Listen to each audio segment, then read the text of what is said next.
Salut à tous et bienvenue sur ma chaîne. Aujourd'hui, comme vous l'avez vu dans le titre, on se retrouve pour une nouvelle vidéo analyse de rêve. Et oui, on reprend les bonnes habitudes. Je vous ai proposé ce matin, du coup, de m'envoyer les rêves où vous avez besoin d'une analyse, où vous aimeriez comprendre un petit peu plus ce qu'on a essayé de vous dire. Et donc, on se retrouve aujourd'hui pour faire l'analyse de ces rêves-ci.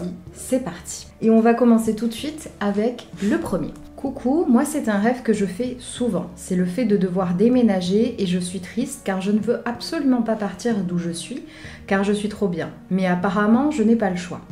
Et ça me met vraiment dans un état de mal, surtout qu'en général je pars d'une grande maison en campagne que je ne connais pas spécialement. Ce n'est pas un lieu où j'ai habité, pour partir en appartement ou un logement qui ne me plaît pas du tout. Le rêve de déménagement, il est assez simple à comprendre. Très souvent, ça veut dire que le rêveur a envie d'aller autre part, de découvrir d'autres choses, d'amener un vent frais et un vent de renouveau dans sa vie. Là, le fait qu'on te force, entre guillemets, à changer de lieu de vie, à déménager, pour moi, ça veut dire que tu as envie de ces changements aussi, mais que tu en as peur en même temps. Il va falloir donc te décider entre le fait de continuer à avoir peur de ces changements tout en ayant envie, ou partir à la découverte de ces changements-là. C'est une question d'équilibre à trouver entre j'ai envie et j'ai peur. C'est à toi de voir. Mais en fait, tu as tellement peur d'avoir moins que ça te bloque. Parce que clairement, le rêve de partir d'une maison de campagne à un appartement, on sait tous très bien ce que ça veut dire. C'est la sensation d'avoir loupé quelque chose, de perdre quelque chose. Et clairement, tu as peur de te lancer, mais tu as envie aussi. C'est juste ça. Et le fait que tu le fasses régulièrement, c'est juste... que t'hésites depuis un moment, à mon avis, à te lancer. On va faire sortir ce chien parce qu'il est en train de me rendre dingue. Allez, va! On passe maintenant au deuxième rêve. Je rêve beaucoup de ma grand-mère décédée. Finalement, dans le rêve, elle n'est pas décédée, elle vit normalement, elle me parle. J'aimerais bien savoir ce que cela veut dire dans ta prochaine vidéo. C'est chose faite, tu vas le savoir tout de suite. Pour moi, le rêve de ta grand-mère décédée, c'est juste ta grand-mère qui est bien décédée, qui vient te dire des choses. Il y a deux façons d'analyser. Il y a le fait que ta grand-mère vienne dans tes rêves pour t'expliquer certaines choses. Et donc là, c'est important du coup de savoir ce qu'elle te dit, ce qu'elle te raconte lors de ses rêves.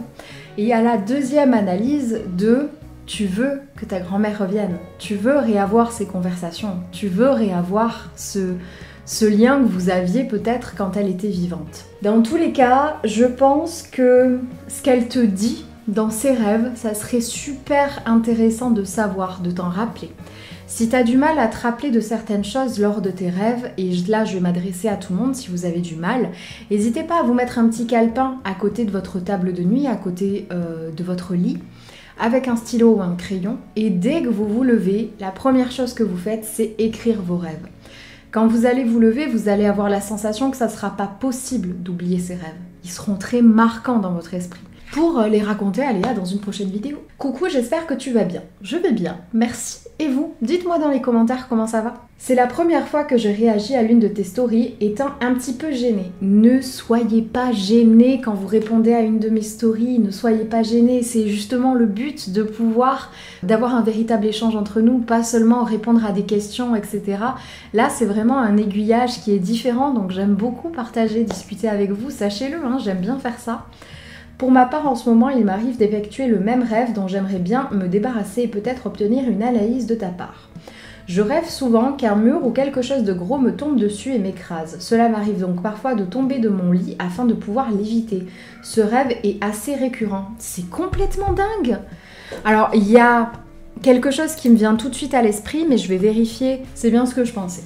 Le mur qui te tombe dessus, que ce soit un mur, que ce soit quelque chose, en tout cas de lourd qui te tombe dessus et t'essayes de l'éviter, donc ça te réveille même, c'est le signe que tu as l'impression de trop porter sur tes épaules peut-être en ce moment. Au moment où tu fais ce rêve, ça serait intéressant de savoir justement si t'es pas dans un moment compliqué de ta vie, si t'es pas en train de suranalyser certaines choses, si t'as pas à courir partout, t'as trop de choses à faire. Déjà, il y a ce point-là. Ensuite, il y a vraiment un point au niveau émotion. Tes émotions, elles sont trop fortes, t'as du mal à, on va dire, trouver l'équilibre avec, et du coup, t'as l'impression de te prendre des trucs sur la gueule. Il y a aussi en dernier le fait d'avoir peur du futur, d'avoir peur que certaines choses arrivent. T'attends peut-être des réponses par rapport à d'autres choses. C'est vraiment le truc qui veut dire qu'il y a trop de choses dans ta vie en ce moment, tu réfléchis trop, t'as trop de poids sur les épaules et t'as peur de t'effondrer et que ça te tombe dessus en fait, tout simplement. On passe au rêve suivant. Hello, j'ai fait plusieurs rêves de mes défunts, mais le plus récent c'est avec mes grands-parents. Je faisais un rêve qui n'avait rien à voir, très important je trouve, et je suis allée dans une pièce et ils étaient là, tous les deux, l'un à côté de l'autre. Ils étaient souriants et bien habillés. Mamie avec un long manteau vert gaufré et une coiffure comme si elle sortait de chez le coiffeur, et papy avec une chemise jaune. J'ai été étonnée parce que je ne comprenais pas pourquoi ils étaient là et je me suis souvenue qu'ils étaient morts. Alors je leur ai couru dans les bras et je me suis réveillée en pleurant. J'ai fait d'autres rêves avec eux séparément, mais c'était la première fois que je rêvais qu'ils étaient ensemble. Je ne sais pas si la couleur a une importance, mais ça m'a marqué. Désolée pour la longueur, bonne journée. Ne vous excusez pas, je préfère largement que vous me donniez le maximum d'informations pour que moi je puisse vous expliquer vraiment bien les choses. Et en plus de ça, t'as très bien fait de me donner les couleurs parce qu'en effet elles sont super importantes. Déjà, je vous ai dit dès le départ, le fait que t'étais en train de faire un rêve spécifique, un rêve qui n'avait rien à voir et de passer autre part, ça veut tout dire pour moi. Il n'y a aucun doute à avoir là-dessus. C'était des défunts qui t'ont rendu visite, donc tes grands-parents. Je pense qu'ils ont fait attention à comment ils étaient habillés et coiffés pour te faire comprendre qu'ils allaient bien, qu'ils étaient en sécurité, qu'ils étaient en bonne santé et qu'ils prenaient soin d'eux. Le vert, c'est la couleur de l'espoir. Le jaune, c'est la couleur de la joie. Ils voulaient juste te faire comprendre qu'ils étaient toujours là. Je suis très émue, disons, et qu'ils étaient là, qu'ils faisaient attention à toi, qu'ils veillaient sur toi et qu'ils seraient toujours là en fait. Que eux, ils allaient bien et que tu allais aller bien aussi. C'est vraiment un très beau message et quand vous avez des rêves comme ça, vraiment, essayez de vous les noter pour vraiment les garder au fond de vous et quand ça va pas, vous relisez ces rêves, vous vous en rappelez, ça va vous rappeler aussi. Le plus souvent, c'est des moments qui sont réconfortants, ces rêves-là. Vous allez avoir ce truc réconfortant et ça va vous faire vraiment beaucoup de bien. On passe au rêve suivant. Bonjour Léa, je viens vers toi car j'ai fait un rêve étrange. Il y a 15 jours et je ne comprends toujours pas la signification.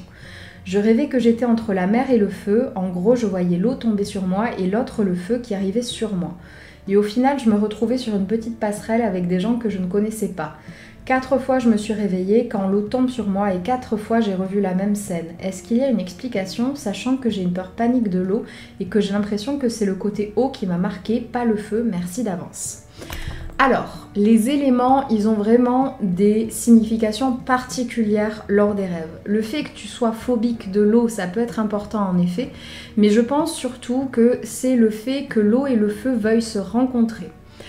À mon avis, ton subconscient essaye de te faire comprendre que tu es en train de bafouer pas mal de choses. Tu essayes de faire différentes choses qui ne sont pas en raccord les unes avec les autres.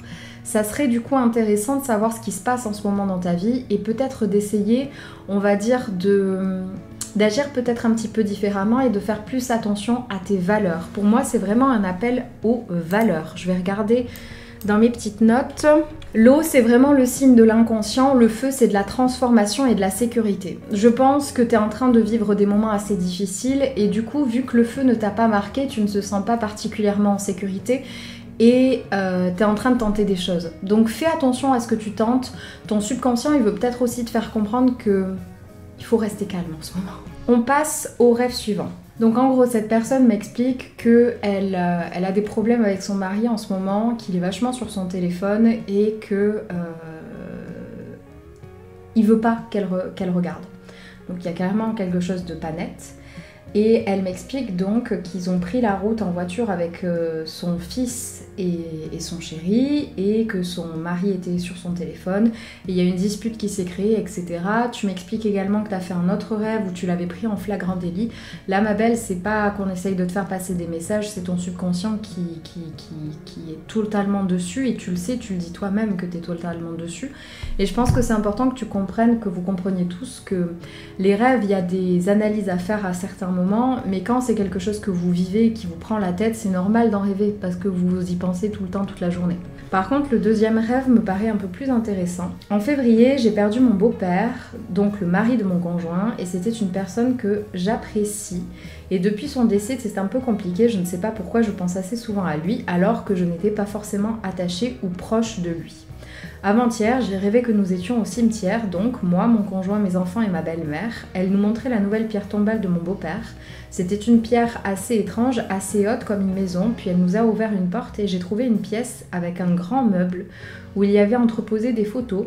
Je vais pas vous lire la suite du rêve parce que c'est assez compliqué. Là, il faut comprendre que tu y penses beaucoup parce que ça fait peu de temps qu'il est décédé, ça fait peu de temps qu'il est parti et c'est normal d'y penser. Le fait de rentrer dans cette pierre tombale, je pense que tu aimerais bien lui accorder un petit peu plus de temps, que tu aimerais bien pouvoir le faire avec tes enfants. Je pense vraiment qu'il faut que tu arrives à te calmer parce que tu me dis que tu es très stressé, tu es chamboulé, tu pars dans tous les sens. Il y a beaucoup de choses qui se passent dans ta vie et tes rêves, ils sont le reflet de ce qui se passe. C'est un mélange de plein de choses différentes et ça n'a ni queue ni tête et il n'y a rien à y comprendre, tout simplement parce que ce sont des choses auxquelles tu penses constamment.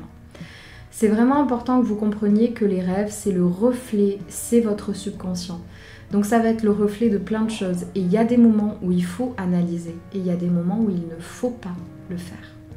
J'espère en tout cas que cette reprise vous aura plu. N'hésitez pas à m'envoyer vos rêves quand je le dis en story sur Insta. Ça sera maintenant comme ça, quand je mettrai les stories, il faudra me répondre dans la journée même. Et soit vous passez parce que vous les avez envoyés à temps, soit vous ne passez pas. Voilà. J'espère que cette vidéo vous aura plu. N'hésitez pas à mettre un like si c'est le cas. Dites-moi en commentaire ce que vous en avez pensé. N'oubliez pas de me suivre sur les autres réseaux, de vous abonner à ma chaîne. Et pour le reste, je vous dis à très vite dans une prochaine vidéo. Salut!